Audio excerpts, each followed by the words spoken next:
Perfect. So hello, everyone. I'll move ahead to introduce today's webinar briefly.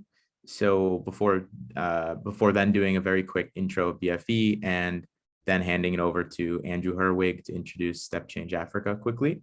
And then following that, we'll dive deeper into this really important topic. So I guess just to start off, it probably comes as no surprise to everyone here that the African startup ecosystem is on the rise. Just this past year alone, we've seen record fundraisers, record valuations, and a handful of new unicorns or companies valued at over $1 billion emerge on the continent, driven by a number of factors, including more global investors looking to Africa for yield, an increasing realization of the market size and potential of startups solving real issues on the continent, as well as an increase in successful former founders turned angel investors starting to invest in budding startups for the first time. But with this relative increase in cash flowing into the ecosystem, it's becoming more important than ever to talk about HR and corporate governance best practices as startups look to spend money on critical talent needed to keep building. And with this context in mind, I'm super excited to be moderating today's webinar alongside some incredible speakers. And before diving deeper, I'll just do a quick intro of Bridges for Enterprise. And here are some ground rules, I guess, before doing that. So maybe Melissa, you could go back one quick slide, just so we kind of lay the land here. So please stay on mute when you're not speaking. That's just a rule of thumb, so we keep things clear. Feel free to type your questions into the chat throughout the event. We would love to address them towards the Q&A at the end. Please do share your experience on social media. You can tag our accounts and use the hashtag #StartupHRTips if you like. And then towards the end of the event, as well as following it, we will ask for your feedback. So would love for you to let us know what you think of this, as we're always trying to provide more content to better support you. Amazing. So with that, I will quickly introduce BfE. For those that are unaware, Bridges for Enterprise was founded in 2015 as a global nonprofit based in the UK. And our mission is to empower and help scale social enterprises that are addressing the UN Sustainable Development Goals. And we do this through a 6 to 8 month completely free virtual incubation program. So next slide, please. And this incubation program consists of 2 guaranteed components: consulting and finance advisory, followed by with optional components as legal and technical advisory. Those are available to our entrepreneurs that are selected for the program upon request. And each phase of the program consists of a 3 to 4 month hands-on customized process. And the overall program is delivered by volunteers, student volunteers, and professional mentors that have a range of expertise in particular areas that the startup is looking to address. And the program itself is designed for early stage startups. As I mentioned, it's free. We don't take any equity, and it's completely virtual. And we also have a set of impact metrics aligned with the SDGs. Next slide.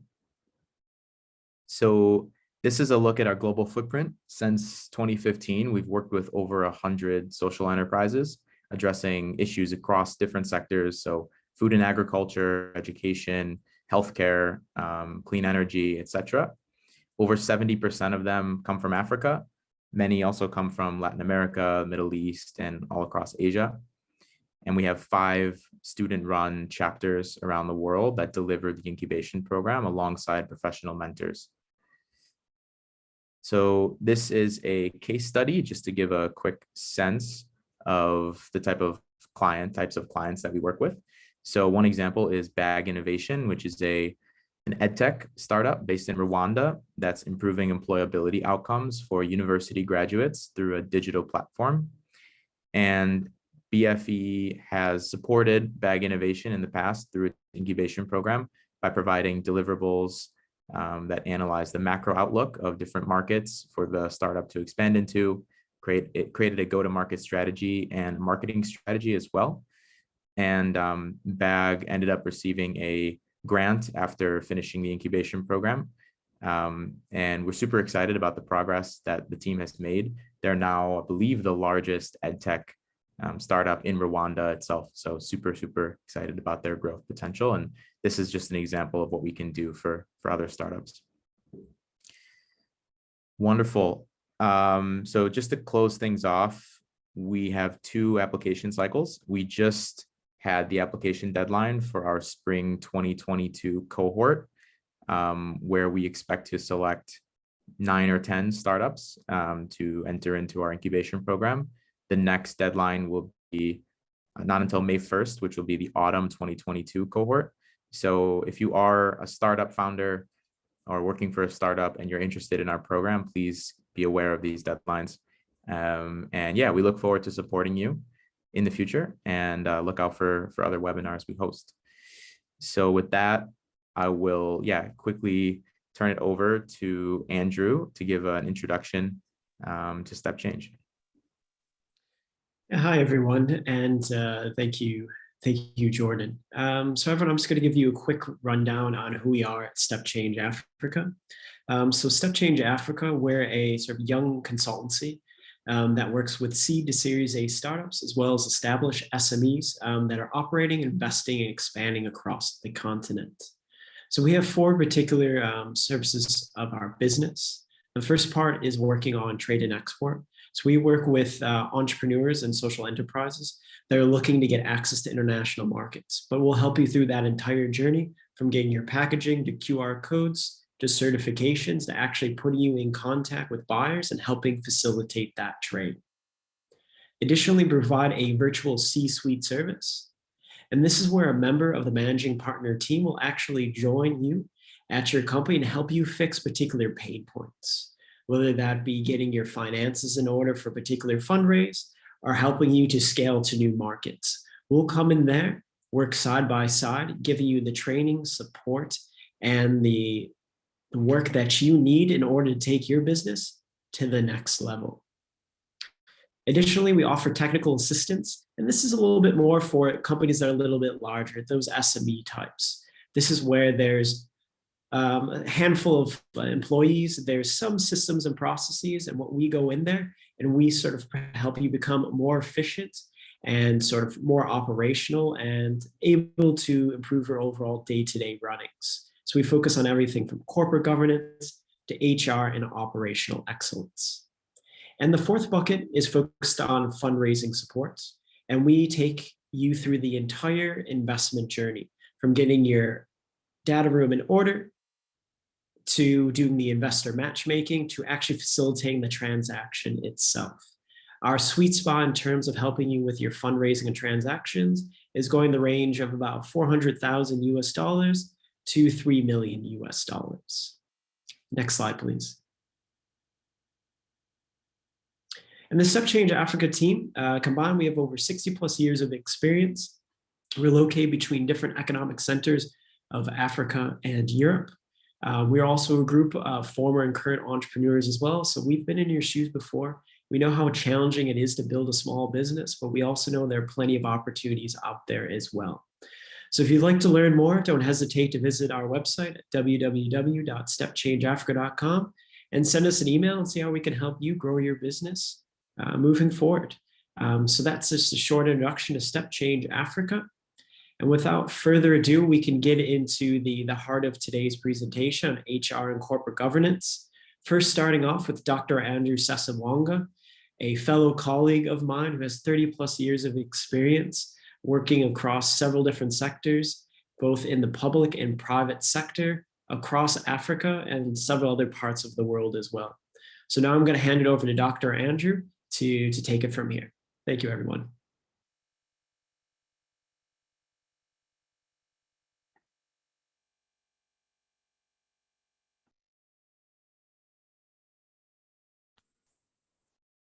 Hello. Thank you, Andrew. I am Andrew, one of the managing partners at Stepchange Africa. We're going to talk about corporate governance, but focused on shareholders. as you know, corporate governance is the way a company is directed and controlled with a view to achieving its vision and mission.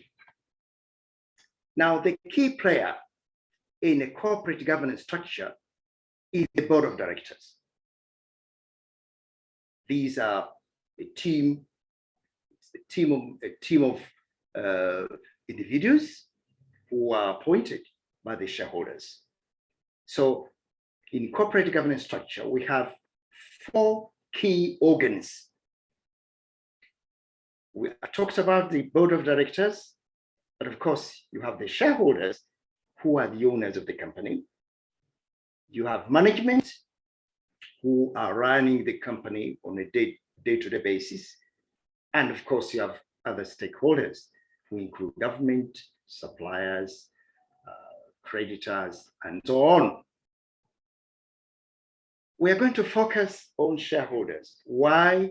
Because these are people who buy shares, either in a new company or in an already established company, and they become owners of this company.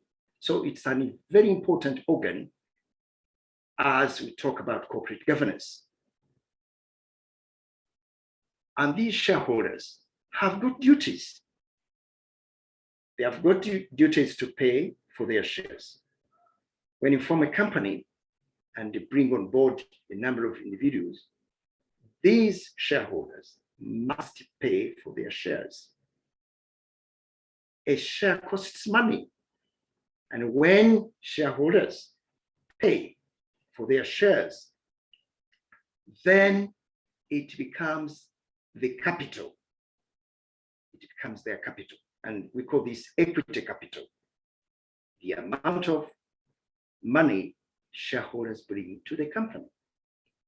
If they don't bring anything into the company, then you don't have equity capital. And the balance sheet will not balance. Balance sheet will not balance because you don't have capital from the owners. So it's very important as a startup to ensure that all shareholders contribute their share into the company. Shareholders are also required to comply with the memorandum and articles of association.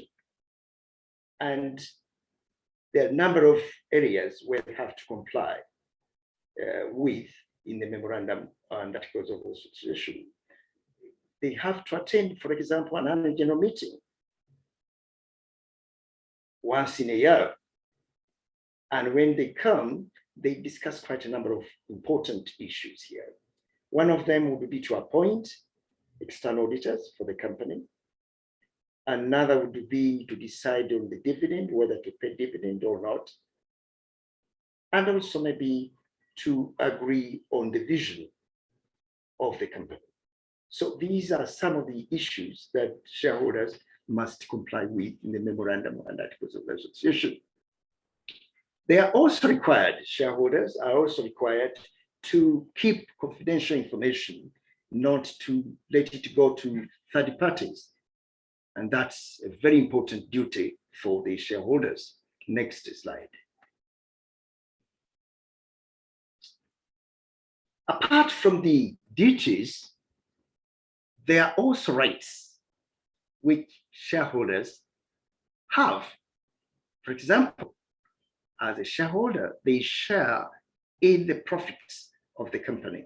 If a company makes profits, they are entitled to get a bit of it, depending on the amount of shares each of them has in the company. They have also right to participate in decision making. I've already talked about the ability to attend the annual general meeting and discuss issues, so they have a right to participate. For example, in appointing board of directors, shareholders have a right to appoint a board of directors. That's their right. They have also right to sell stock to other people. If they're no longer interested in the company, they may sell their shares to other people. That's their right also. They can also have a right to refuse for additional issue of shares. They can say, no, the shares we have are enough, we don't need more. That's their right also. They have also right to participate in distributing of property in the event of liquidation. If a company is liquidated and their assets after creditors have been paid, they can participate in getting them.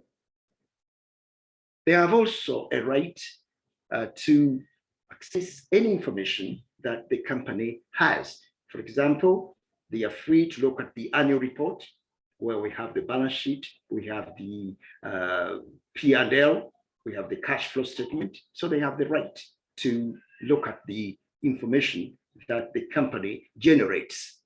Next slide, please.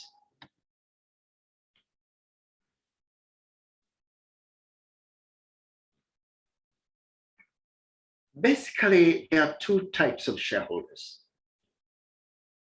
The first group is the common shareholder. A common shareholder has the right to vote, to receive dividend, and the assets at liquidation. So this is the common shareholder, or we say ordinary shareholder. On the other hand, we have another group called the preferred stock shareholder. These people don't have voting rights, but receive fixed amount of dividend. My advice to a startup like you is to start with a simple shareholder structure. And a simple shareholder structure would dictate having common shareholders, because these don't have fixed amount of dividend. If a company makes a loss in a given year, you don't have to declare dividend to common shareholders. But with a preferred shareholder, it will have to be paid later on when the company gets profit. So they don't lose it. You have to consider it when the company makes profit. And that could put a startup in a very, very difficult situation. So my advice here is that as a startup, have common shareholders. Don't go into another class because it's a bit more complicated because of the fixed amount of dividend that you have to pay. Next slide.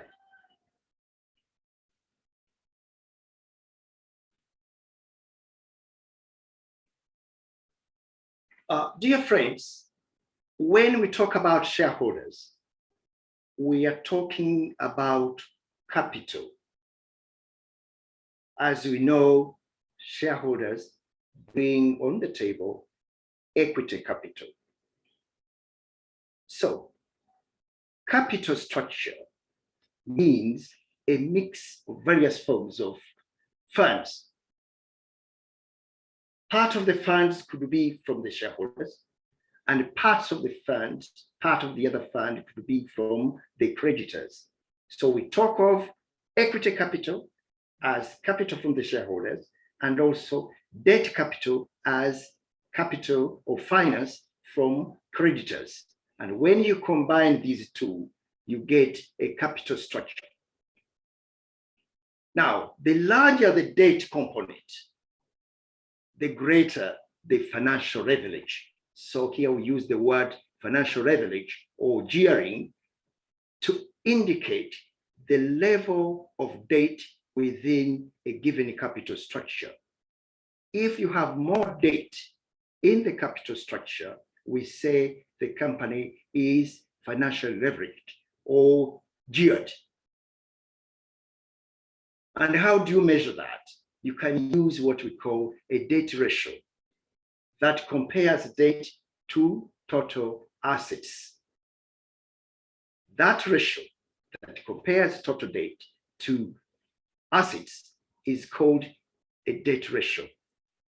The higher, the more leveraged or geared the company is. Another important ratio that you could use to determine the leverage of a company is what we call equity ratio, debt to equity ratio. And that compares the long-term debt with the stockholders' equity. So you're comparing now the portion of the capital that belongs to the creditors and the portion that belongs to the shareholders. Again, that will give you a leverage. A company that has a debt ratio of more than 50% is known as a leveraged company. That means you have more debt in your capital structure than your equity capital.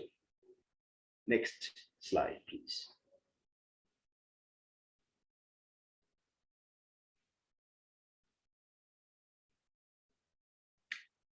Now the question is, can we have an optimal capital structure? An optimal capital structure is a healthy blend of debt and equity. So you are combining debt and equity.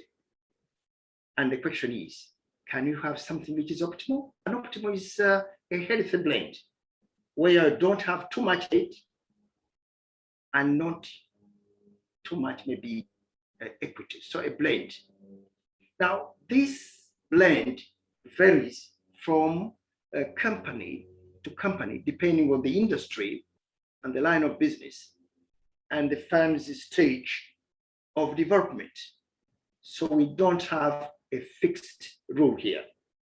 It will depend on the industry, it will depend on the business, it will depend on the stage of the company.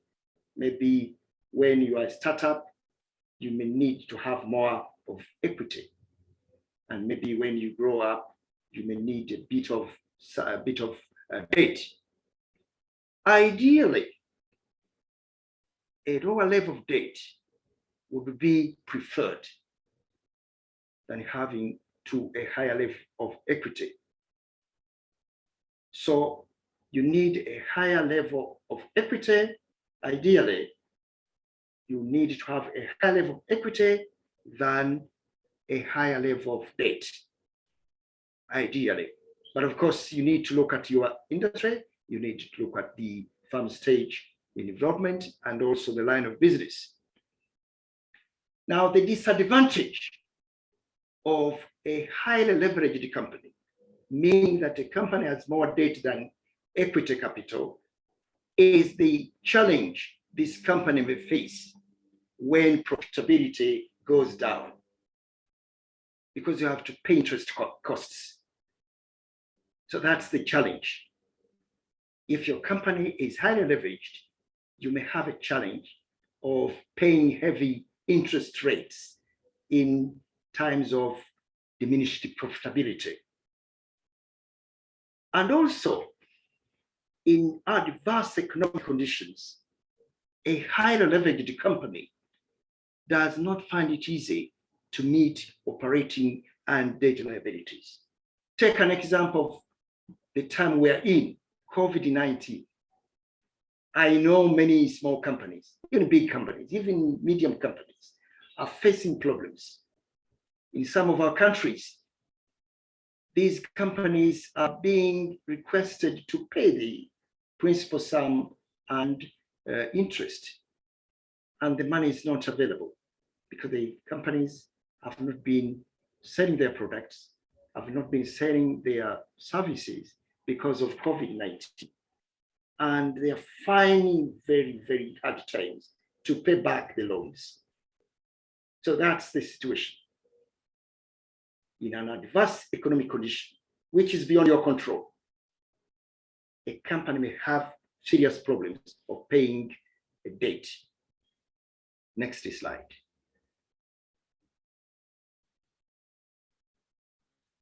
In conclusion, it is very important that whether you're a startup or not, you emphasize the importance of corporate governance.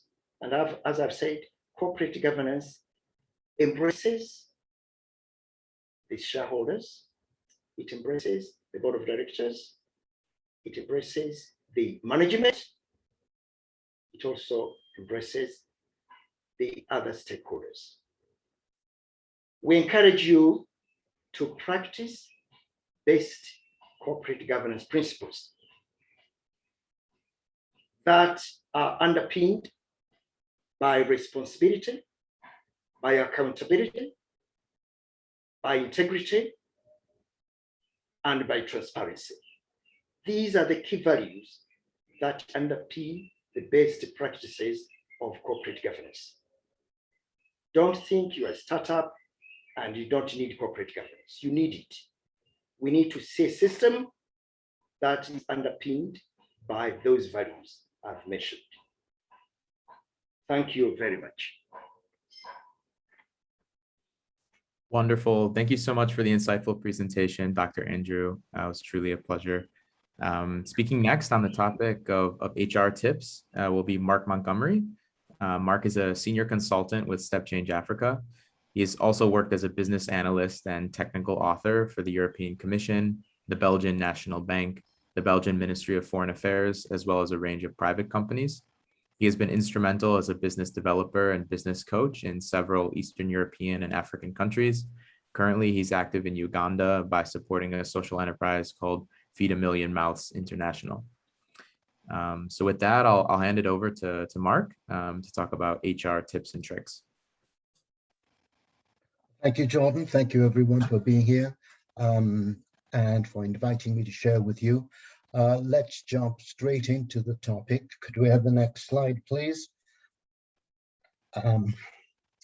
I would like to talk to you about 5 tricks and tips that I believe you will find helpful. I certainly do. And those 5 tips are: number 1, be professional from day one. Number 2, sell the big picture. Number 3, take them to lunch. Number 4, love your team. And number 5, build a deep span of control. And that is what we will unpack now. Can we go to the next slide, please?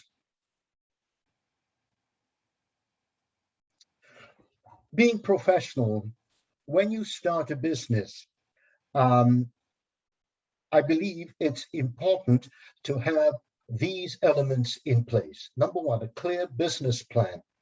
What do you want to do? Where do you want to do it? Why do you want to do it? You cannot build a business just on a good idea. We need to have a very strong plan of how we will take an idea and make it profitable. The marketing plan helps us. It basically tells us who will we speak to, how will we speak to them, when will we speak to them, and what will we tell them? How will we take this business into a commercial space? Having a realistic budget. How much is this going to cost me to launch? How much will it cost me to pay people? How much will it cost me to go forward? And how much money do I have? How much more money do I need? And then that takes me to the cash flow projection. When will I be spending money? When will I be earning money? And when will I be in profitability? Now, the reason I need to know that from an HR and recruiting point of view is because once I have those elements in place, it's going to tell me what skill set do I need to make the plan work. And from that, I can build role descriptions. I need person A in this position, and they must do this.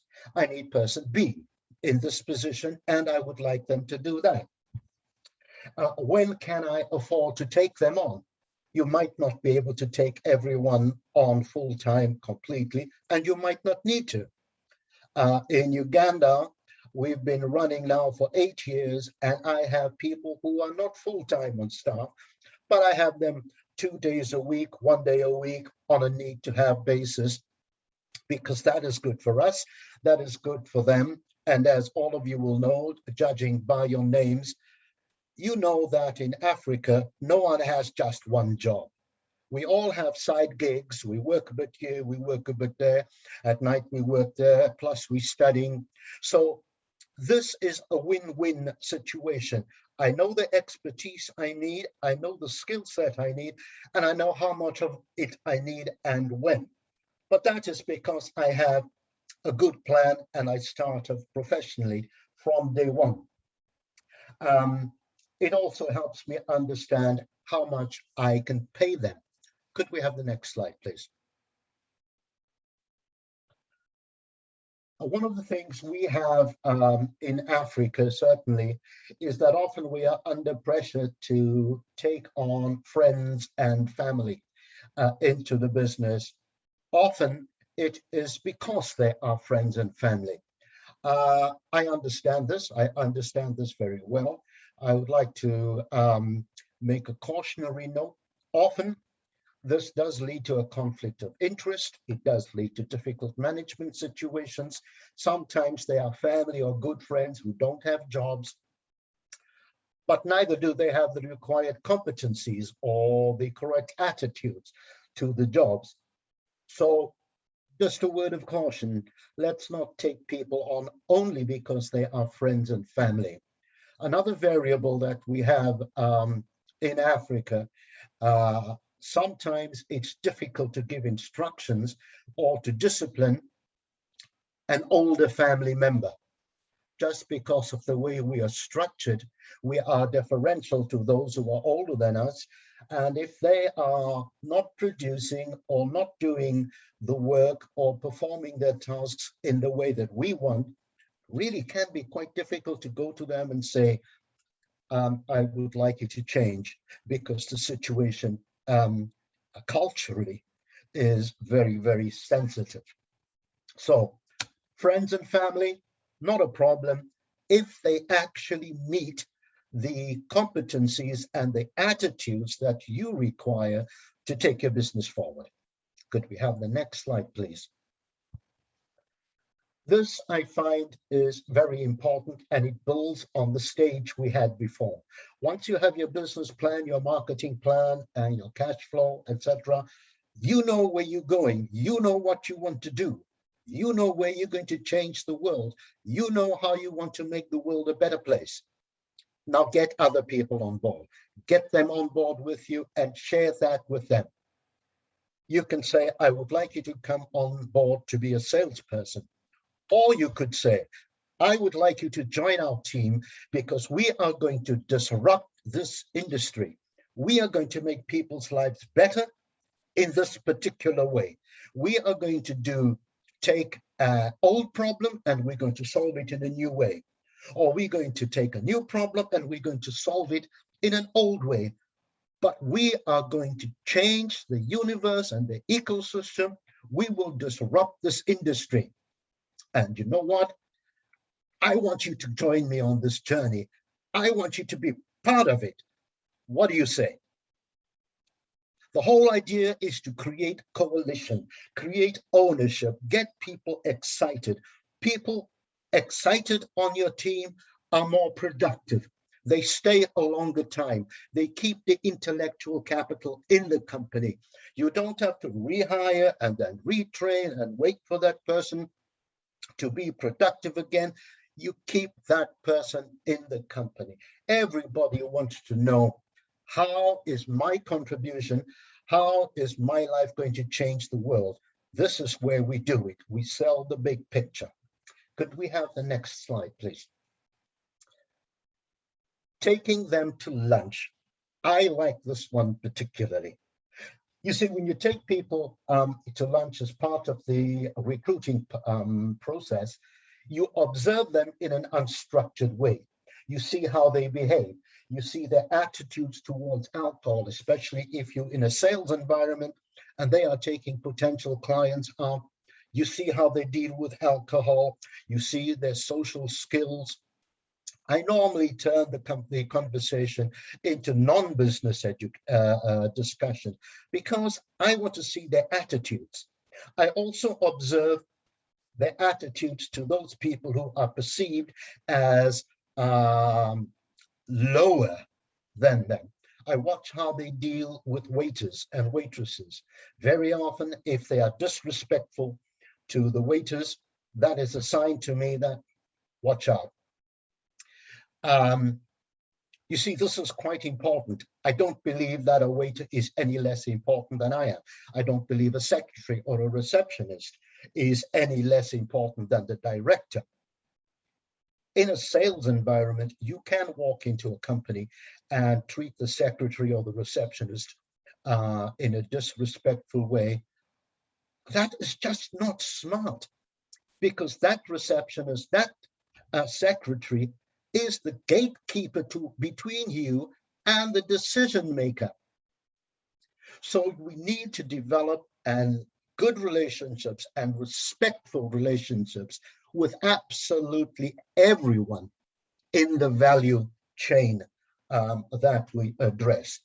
We also see how they handle company expenses. One guy I interviewed, we took him to lunch, and he ordered 2 main courses, which he devoured. And then he ordered quite a lot of wine. And at the end, he ordered 2 more meals to take home for his family, which is fine. I don't mind that so much. But what it does say to me, can I trust you with the company expense account? My answer is no. And we didn't take him on board. But that tells me a lot about him. That tells me a lot about the person, what his attitude is, but also what motivates him. What is he interested in? What makes him happy? And I'll deal with this a little more in the next section. Could we have the next slide, please? Loving your team. This is one that is very, very important to me. By loving your team, this might seem like something very, very fluffy, but I believe this is one of the most important things that we can bring to our teams.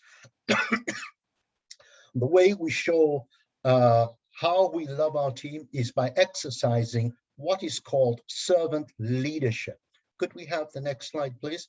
Servant leadership shows how we are at the service of our teams. Very often in Africa, certainly in Eastern Europe, once someone starts the company, they want to be the boss. They want to know that it's my way or the highway. Could we have the next slide, please? And there's no discussion. I am here. I have the status. I have the power. I am the boss. I have a dedicated parking space. I am the important person in this company. Could we have the next slide, please? However, when we turn that upside down, into servant leadership, we turn the whole traditional model on its head, and the leader becomes the pivotal support for the team. He develops the managers, he develops the employers. And who is the focus of the company? The customer. We put everything in place to serve our team so that the team can serve the customer. Customers are our route to sustainable profitability in the company. If you do not focus on the customer of your product or service, you don't have a business. It's because you have customers that you have a business. Could we have the next slide, please? And here is how we build servant leadership. The focal point is that the team is the hero. I, as the owner of the company, I'm not the superstar. I put everything in place to make the team the hero. Next slide, please. And as we develop this, we develop our relationship with the team. There are 10 qualities for servant leadership, but we will focus only on 2. The first one is building community, and the second one is commitment to developing the growth of your team. Could we have the next slide, please? And we do this by developing span of control. Span of control is defined as the number of people that you can develop, lead, and work with. Many people say, I have a great company. X number of people work for me. Nobody works for me. We build a culture where we work together. We work for the team. And in my experience, I know that I cannot develop more than 3 people at a time. My span of control is 3. I have not met many more people who have a span of control of more than 3 people. So I focus on developing 3 people, and I train them, and I work with them, and I love them. I develop them so that they can develop 3 other people. Could we have the next slide, please? So what we have is we have cells of leaders who have clear operational parameters, and to them we delegate responsibility and clear decision-making authority. I am not the bottleneck.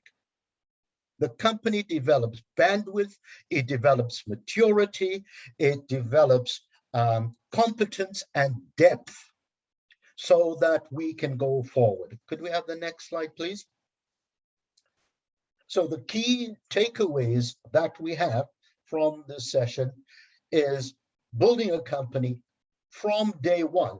Be professional, get your data and all your plans in place. Next, sell the big picture, take them to lunch, love your team, and build deep span of control. Thank you very much. Fantastic. Thanks so much, Mark. I love the passion and the energy, and I really learned a lot from that section. So finally, to finish us off, I'll just introduce our last speaker. We're joined here by Omotola Adedapo, who will be speaking on finding and keeping star talents within startups. So Omotola is a versatile, excellence-driven global HR professional with core competencies in leadership and development, people and culture transformation, talent management and development. Omotola is passionate about developing talents to their full potentials and helping businesses achieve their strategic goals and objectives through people. Her experience cuts across the manufacturing, retail, hospitality, and healthcare sectors, and she partners with cross-functional stakeholders within and across Nigeria, West Africa, and around the globe. So with that, I'll hand over to Omotola to take us off. So thanks so much. Thank you so much, Jordan. Please confirm that you can hear me clearly. Yeah, it's all perfect. Right, thank you. Thank you so much, Jordan, the BfE team, and Stepchange Africa. It's a pleasure to be here. It's nice to come and share on the topic. So we're talking about finding and keeping star talents for your business performance as a business owner, as someone who's running a business, a small business, regardless of what size of the business it is anyway. It's important to understand the place of talents. The speakers who have gone before me, Dr. Andrew, Mark, thank you very much for laying a very good foundation. So I'll just be wrapping it up with, talking about talents and what really they do for our business. It's important to understand that, there's a saying that you don't build a business, you build people, and then people build the business. So we understand that the people we have, the talents we have within our organization, no matter how small or large it is, they are the most important elements we have to ensure that we're deliberate about how we source talents, how we acquire, how we attract them, how we manage them, and how we keep and retain them, especially when we know that the performance, the value that they bring to the business is what keeps the business running. So we'll be talking about 4 steps in this process of acquiring and keeping, finding and keeping great star talents, like we said. The first one, we can move to the next slide. We'll be talking about defining your business and people strategy. The first starting point always would be to know what exactly you're into, understanding your niche. You're a new business owner, you're starting up a business. There is something unique about your business. There's a value you're offering to the general public. And, we usually would get, occupied with the euphoria of trying to, do our feasibility study, trying to get our target customers, trying to find who are the right people I want to speak to. As we're finding the right, as we're, trying to search for the right people who our business would speak to or who would offer value to, it's also important to, understand the kind of employees or the kind of team members we're going to, recruit and work with us. So it's important to understand your business strategy. because the kind of strategy you deploy in running your business is what will then, speak to the kind of people strategy you should have. In business, there's the organizational strategy, there's a business strategy, and then there's a people strategy. Coming from the HR perspective, it's important to have your people strategy aligned with your business strategy. So depending on where you want to play at the market, depending on what kind of service or value you want to offer your customers, you would feed very greatly into the kind of people strategy you would have. So, we're talking about understanding your niche, your value, your target markets. And in this case, it's not just the target customers, also the target employees, the right kind of people with the right kind of skill sets and competencies and, cultural values that will help your business, respond to the customers you're trying to target.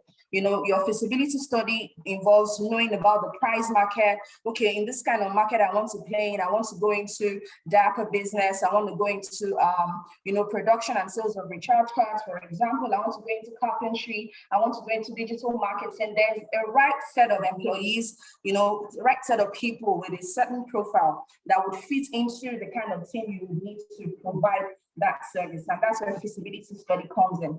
Understand your budget. There's the thing about cost. Starting up the business, you probably have capital you want to deploy on machinery, deploy on building, deploy on, a lot of digital tech, appliances and, instruments. And it's important to also know where labor comes in, where employees come in. And you know that when you're starting up a business afresh, you won't start to get returns. And that's why the last point says, make provision for the time before the returns. The money won't start, the profits won't start rolling in immediately. It might take 1 year, it might take 2 years, it might take 3 years. So it's important to understand how much of manpower do you want to hire within the time before your profits start to come in and then the business starts to sustain itself. Next slide, please.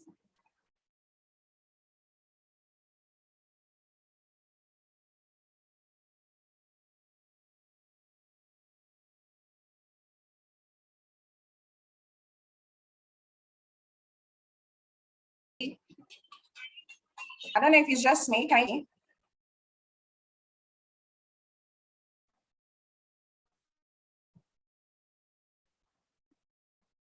Hello? Hello, Omotola, are you there? Sorry, my internet was acting up. I don't know if you can hear me now.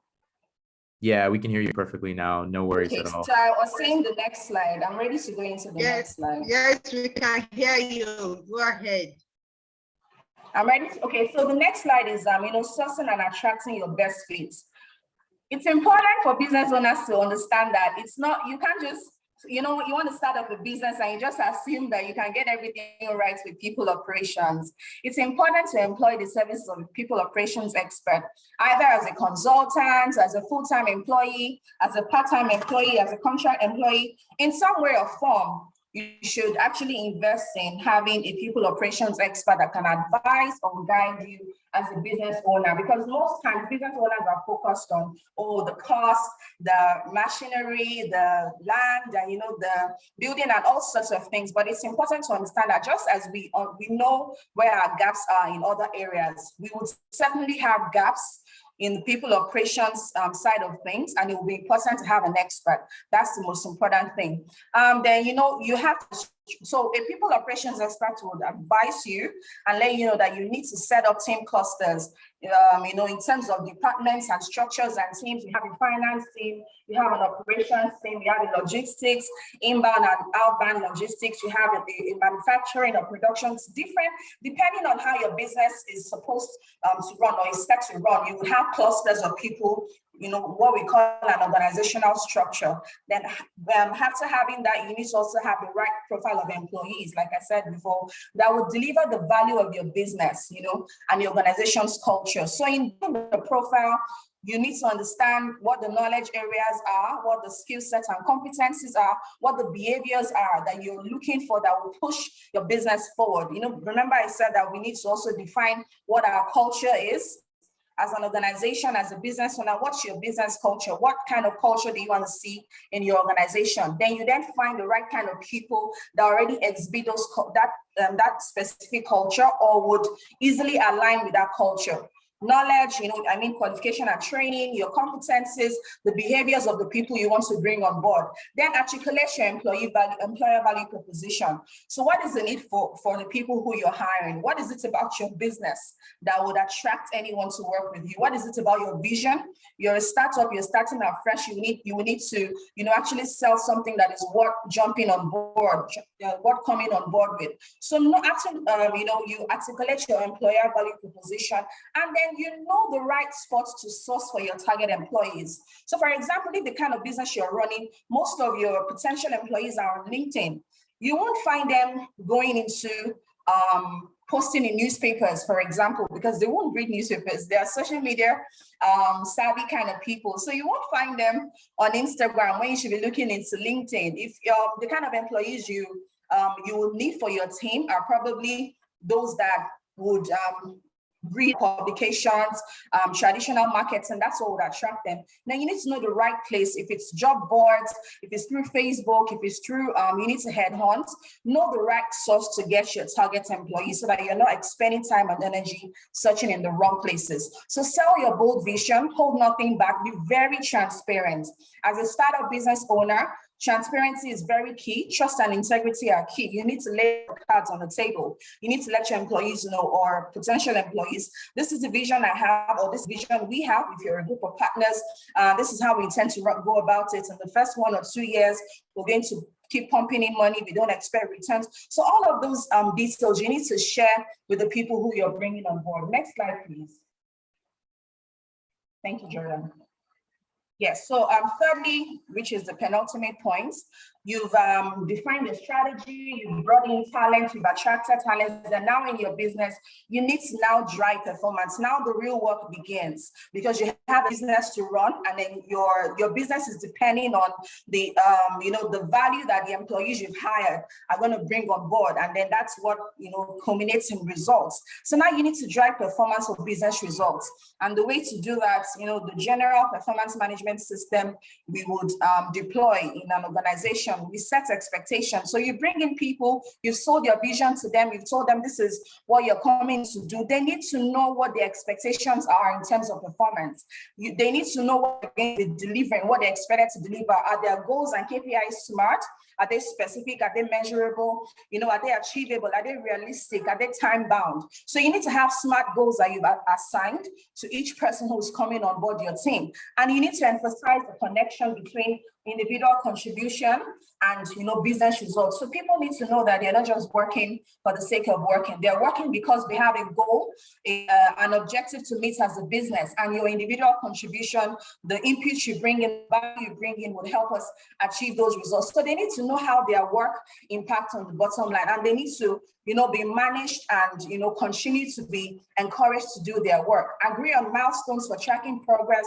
So you set objectives. You need to agree on how often are we going to be tracking our progress? How often are we going to be checking in and knowing where we are at in terms of performance? If you find drawbacks, and then this is what a people operations expert would ensure if the person is on board as a consultant or a full-time employee. So you have line managers who are working closely with the people on your team, and then they're addressing drawbacks that they find at every point in time. Results are evaluated, what we call a performance appraisal.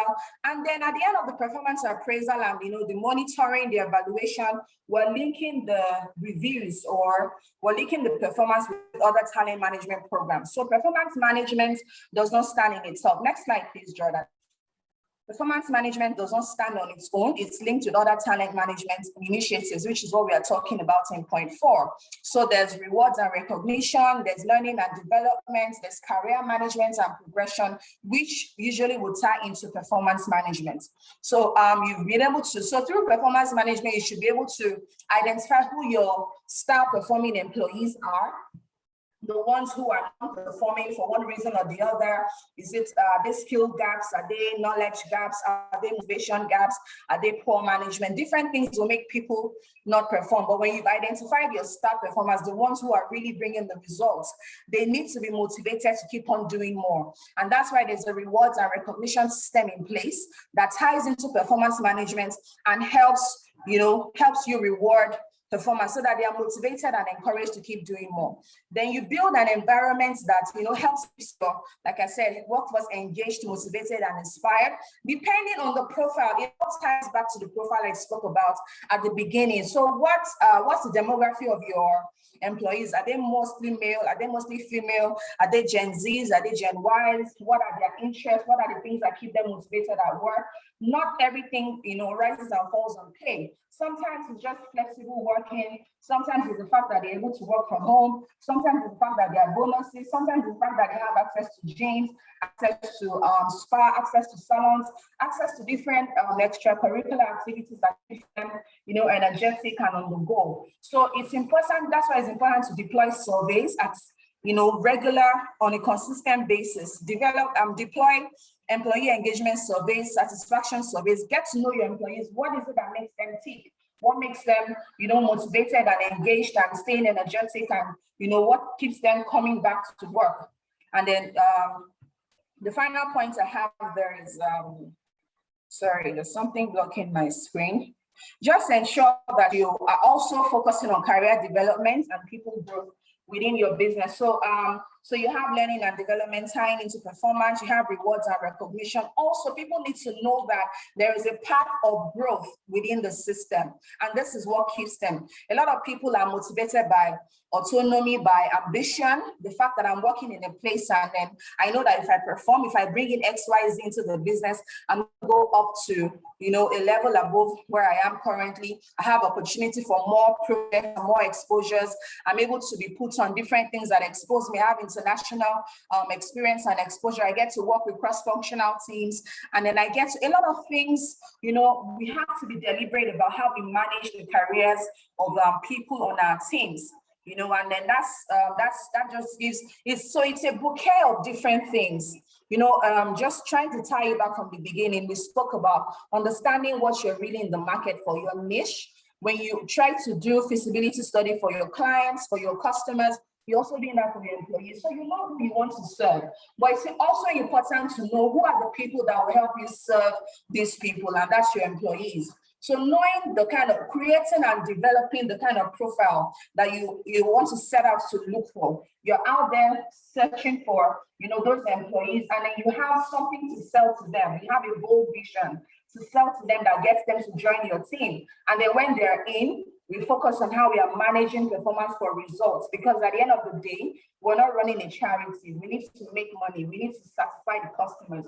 We need to grow as a business. And that depends on each and everyone's contribution into what we're doing. And at the end of the day, when we start to see those results, we can identify who are the contributors, who are those that are not contributing, how do we help those that are not contributing come up to speed, and how do we reward and develop and grow and build those that are contributing in order to continue to do more. And overall, in our talent management and engagement strategy, how do we keep people, you know, satisfied? How do we keep them fulfilled? It only happens by speaking to them, asking them, getting feedback, and knowing what works for, you know, the set of employees that we have.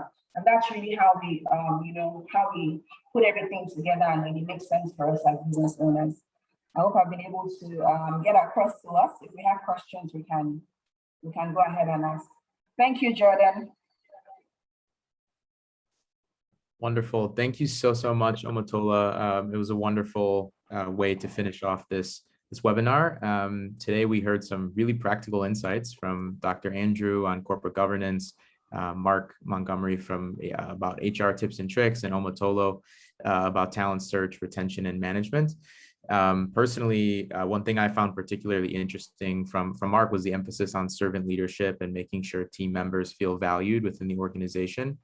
And then I also really appreciated the insight Omotola shared about setting performance metrics and making sure to track KPIs among hires to ensure that they're contributing to the company's major business goals. I think those are all super practical, and I hope that those in attendance can take some lessons from this webinar and apply them to their startup. So maybe we can go to the next slide and kind of, wrap things up here. So if anyone has any questions, we can stay on for a few more minutes and try and address them. I know it's been a long hour, but I hope that those in attendance might have some things they want to ask. So we can yeah, take some time just to kind of see if anyone has anything. And if you do, feel free to just unmute yourself and ask. I guess there's no need to raise your hand or anything since we're a small group.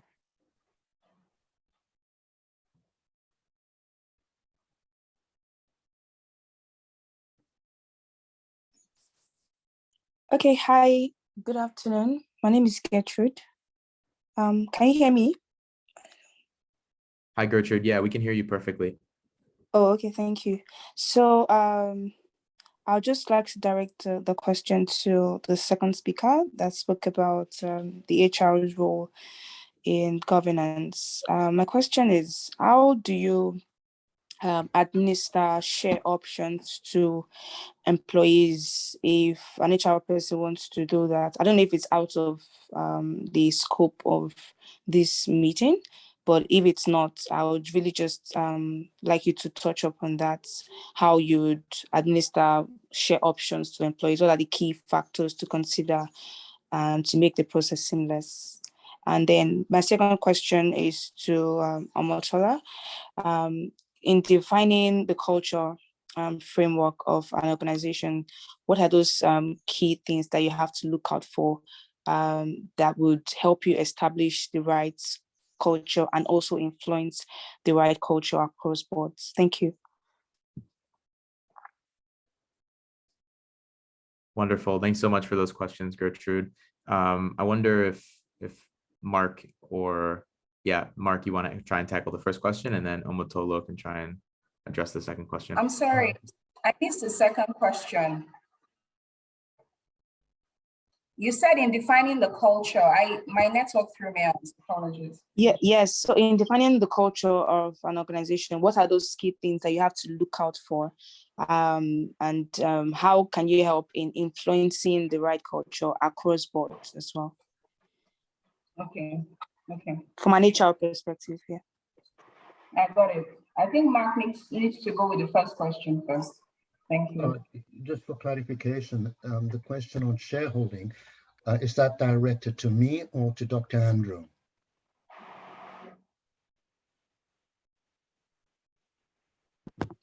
Okay, I think either of you can answer it. I just need clarity.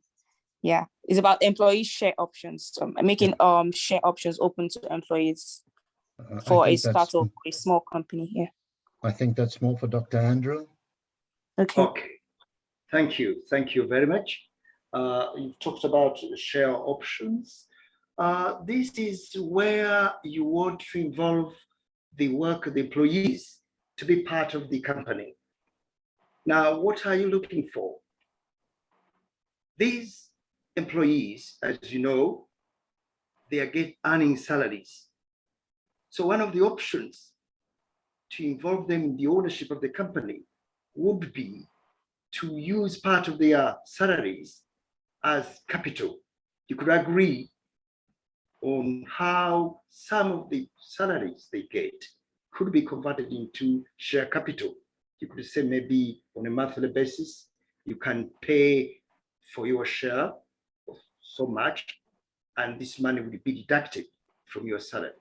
It will be just an entry, a book entry. Instead of paying you, we use that money to buy the shares. That could be one of the options. You could also ask them to bring in money, cash. If they have it, they can bring cash and pay for the shares.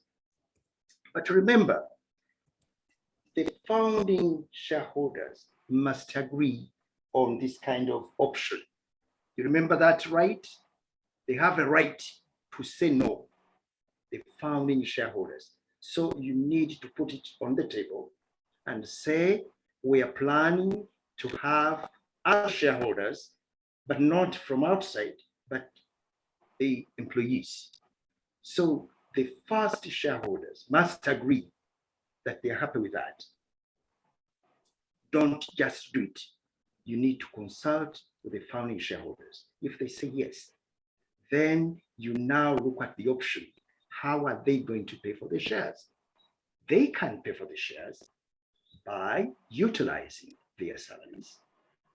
Or if they have the money, they can also use the money from their pockets and pay for the shares. Another option where you give bonuses. In some companies, if the company does well, they normally give bonuses to employees. So you can also utilize that money in form of bonuses for the shares. Instead of paying it to them, you can use it to pay for the shares. Personally, I believe share options are very good. They motivate staff because they become also owners of the company, and it should be encouraged. But the best option is to see how they can finance the buying of the shares. It should not be too harsh. If it's too harsh, then they will not be able to do it. So you must come up with a very good plan that is very conducive and employees are able to pay for their shares. Remember, shares can be called, but they may not be paid for now. You can call for shares, but ask them to pay later. Thank you very much.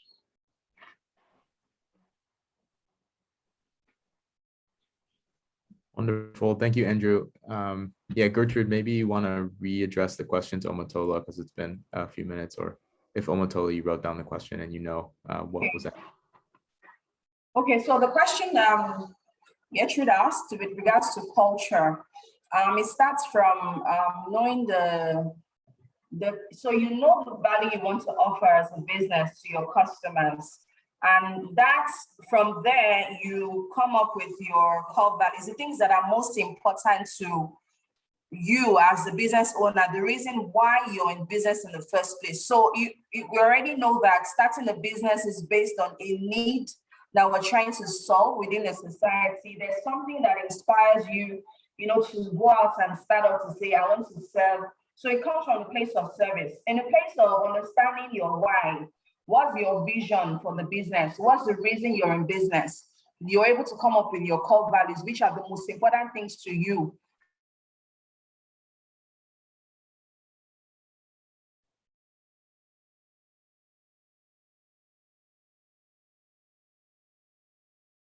Well, I think Omotola froze. Feeds into the kind of culture that we want to celebrate. Can you hear me? Yeah. Hello? Yeah, we can hear you now. Okay, so if we're able to define what our core values are as a business, then it helps us to understand what are the things that we want to encourage when our teams, when we have teams coming on board. We are able to know what are those behaviors that we celebrate, what are the things that, what makes us come together. So for example, we have organizations that are family oriented. They are started as a family business because of how closely knitted the family is. So it's that kind of business, it would flow, you would see that representation in how they behave, in the kind of cultures that they celebrate, the closeness, the relationships, togetherness. Those are the things that they celebrate. While some businesses some organizations start off because they just want to win, like they just want to go ahead and take charge of the world and do something really, really ecstatic and something really, really gigantic. Such organizations, they are performance oriented. So depending on the kind of organization, the kind of society, the kind of environment, the kind of customers we seek to please, what is our selling points to our customers? What are the things that make us stand out as a business? Those are the things that feed into culture. So you find organizations that are strictly performance driven. You come in, you either work or you don't work. You're performing or you're not. If you're not performing, you're out of the system. You find organizations that value relationships, that value teamwork, that value, they're on the softer side of things. And then you find organizations that are strictly about the business. You're either bringing in money or you're not. While you find organizations that are very hierarchical, power and autonomy is celebrated. The higher you go within the organization, the more power you have, the more authority you have. So people are made to understand that when you have someone who is your superior, you must defer to that. You must defer to that superior. So different things, feed into culture. But most importantly, the kind of values we've been able to define, the vision we have, the reason we're in business, why we do what we do, at the end of the day. And then sometimes for owner managed business, the personality of the owner or the personality of the set of people who come together to form that organization largely would feed into the kind of behaviors that they encourage or discourage. I hope I've been able to answer your question. Yes, thank you. Okay. Fantastic. Thank you so much for those detailed answers. Hello, I have a question. Yes, please. Hi, Grace. Hello, I have a question, please. Yes, please go ahead. Yes, thank you, Omotola. I have this question for Omotola. At what stage of the business should an owner-owned business upscale into maybe public liability? I mean, or at what stage do you advise that others join you? Do you understand my question? Yes, at what stage, yes. Do you get my question? Yes, at what stage Hello? do you bring partners? Hi. Hello, Omotola. We can hear you. Hi. Hello. Can you hear us? That's my question. Now, that's my question. Yes, I can hear you. I've asked the question. Okay. At what stage? At what Can stage? you hear me? I can hear you. At what stage will that? Okay. At what stage do you bring in partners? At what stage do you upscale from being an owner-managed business to having partners or becoming publicly traded company? So it depends on what exactly. Yes, I heard your question. It depends on the foresight that you have for the business. So did you set up from the start as you wanted to continue being an owner-managed business? So you have planned it from the beginning to say, at some point, I'm going to move into being publicly traded. So it depends on the vision the business owner has for that business. Then as the business starts to grow, you're able to look at your finances, you're able to look at what you have on ground, you're able to look at if you meet the requirements, and then you're able to understand, most importantly, the reason why you need to bring in partners. Is it for expansion so that they can invest, bring in capital and invest in the business? Is it to meet a particular requirement by CAC? So understanding your why. For some reasons, at some point you need to know your pros and cons. If I remain an owner-managed business, what are the pros and cons for me? If I move into partnership or I want to bring in partners, what are the pros and cons for me? So it depends. I don't think there is a one-size-fits-all response, but it depends on the kind of business you're into. It depends on your choices as a business owner, and it depends on the reasons why you think as a business owner that you need to actually divest and expand into. So maybe for financial reasons, maybe for asset reasons, people go into partnerships for different reasons. It can be, I want to leverage on something that you have that I need, not necessarily finances. It might be your equipment, it might be your manpower, it might be your building. So people merge, there are mergers and acquisitions for different reasons, or partnerships for different reasons at all. So at every point in your business as a business owner, you need to always have an understanding of where am I at? Where am I at currently? And what is the next thing for me? That next step I want to go, that next goal I have, what's the reason I want to pursue that goal? And what is in it for me if I pursue that goal? So it's always an individual question that business owners ask themselves. I don't know if I've been able to answer your question. Perfectly. Thank you very much. I really appreciate it. Not welcome. Wonderful. Thank you so much, Grace and Omotola. I think we have time for one more question. Otherwise, we'll wrap things up and conclude today's webinar. Hello. Hi. Yes.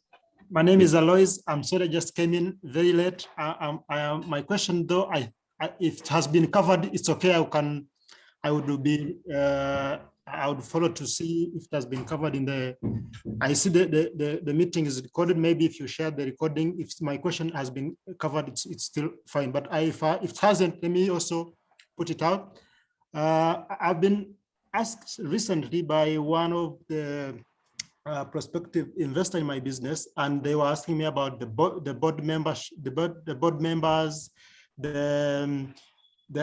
role and stuff like that. So when what's the role, and when is it needed for a small company to have board members or board of directors and stuff like that?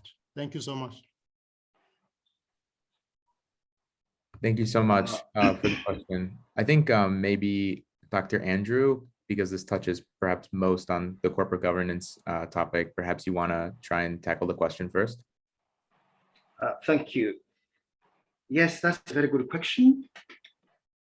Now, as I explained in my presentation, we have very important organs in a company. You have the shareholders, who are the owners of the company. And below them, you have the board of directors. And what is the role of the board of directors is to steer the company into a proper direction. Because the shareholders have invested money in the company and they're not there. They're somewhere, they're doing their own business. Now they have trusted the company with the board of directors. So the question is, when do you need the board of directors? You need them now. Because they help you to monitor what the other organ, now management. Management is the third organ in the entire structure. You have the shareholders who are not there on the day-to-day basis, but you have the board of directors who help the owners to see how things go. Yes, they are not there every day, but they get reports from management. And by getting reports from management, they are able to guide management on how to run the company. The major role of the board of directors is to approve policies. That's very important. They approve policies. They appoint senior managers, including the chief executive officer. They appraise those senior managers and they report to the shareholders in an annual general meeting. They report, they give a report. They say, yes, we made a profit. And we suggest that we give you dividend as shareholders. So board of directors are needed as soon as you start the company. Don't wait. I believe that you can have a board of advisors, but remember, a board of advisors is not legally binding. They advise you. You may take their advice or not, but the board of directors have a legal duty. You must take what they give you. You must take their decisions. They are not only advisors, but they need you to do what they want you to do, which will make the company profitable. So please have the board of directors on day one. And what I advise you, you may not remunerate them because your company is still small. You may ask them to do work on a voluntary basis, but you need a board of directors on day one because of the reasons I've given. Without the board of directors, you will have a big problem because you don't have a link between management and shareholders. It is the board of directors that provide a link between the shareholders and management, and they are able to guide the company in the right direction. Thank you very much.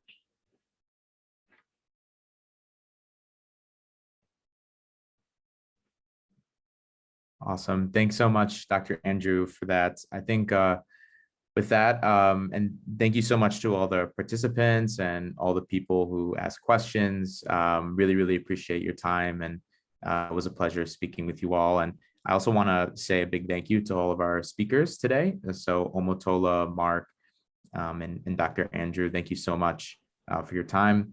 With this, we will conclude things and wrap up the webinar. Again, really appreciate it. And we will post the YouTube recording of the event within 24 hours. So please stay tuned if you want to go back and watch this. It's highly recommended. And we will also be sending around a form to give us feedback. So if you have any thoughts on how this went and how we can better make these webinars useful for you, please don't hesitate to fill that out. We'd really appreciate it. So with that, on behalf of Bridges for Enterprise and Stepchange Africa, thank you so much. And I hope you have a good rest of the afternoon/evening. Thank you. Thank you very much. Thank you. Bye. Bye.